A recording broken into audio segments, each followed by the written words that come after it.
เดี๋ยวมีพัสดุมาแมวเหมียวรับก็ให้หลวงปู่แล้วมีพัสดุมาส่งถึงหลวงปู่อุกิตอธิจิตโตพุทธถาวรวัดพงชัยตำบลบ้านสาอำเภอเจ้าห่มจังหวัดลำปางจำนวน1 กระสอบเนาะ1 กระสอบเป็นอาหารเม็ดน้องเหมียวซึ่งส่งมาจากคุณโยมกฤษพรจิระชัยธรซึ่งคุณโยมได้แจ้งมาล่วงหน้าแล้วว่ามีส่งอาหารเม็ดให้น้องเหมียวก็ได้รับไปที่เรียบร้อยแล้วก็ขออนุโมทนาสาธุขอบุญกุศลทั้งหลายจงเป็นพระวะปัจจัยนุนำความช่วยให้คุณโยมกฤษพรพร้อมครอบครัวพบความสุขความเจริญมีความสุขกายสุขใจปรารถนาสิ่งใดขอได้สมความมุ่งมั่นปรารถนาทุกประการเทินสัพพิติโยวิวัชชันโตสัพพะโลกโควินัสตุ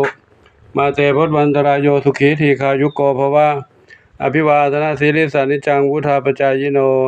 จัตตารโอธรรมาวัฏันติอายุวโนสุขังพระลังสาธุสาธุสาธุซึ่งคุณโยมกฤษพรได้ก่อนหน้านี้ก็ส่งมาเป็นอาหารเปียกน้องเหมียวเนาะ2 กล่อง 4 โหลซึ่งคุณโยมบอกว่าได้ส่งมาพร้อมกันนั่นแหละแต่ว่าอยู่คนละบริการก็เพิ่งจะถึงวันนี้เป็นอาหารเม็ดเนาะ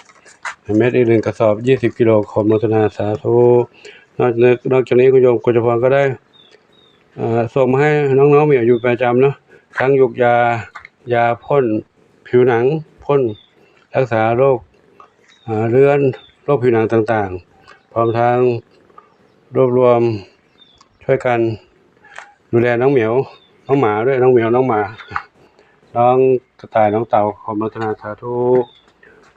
ขออวยพรให้ทุกท่านที่มีความรักความเมตตาต่อน้องเหมียวน้องไก่น้องเต่าน้องกระต่ายวัดพงชัยจะมีความสุขสมปรารถนาทุกกันทุกคนทุกท่านเทินน้องอะไรบุญส่งขนร่วงเป็นผิวหนังในลูกดูสิเป็นโรคผิวหนังเดี๋ยวหลวงปู่ยาใส่ให้นะโรคผิวหนังขนร่วงเป็นแผลด้วยเกามากเกินไปลูก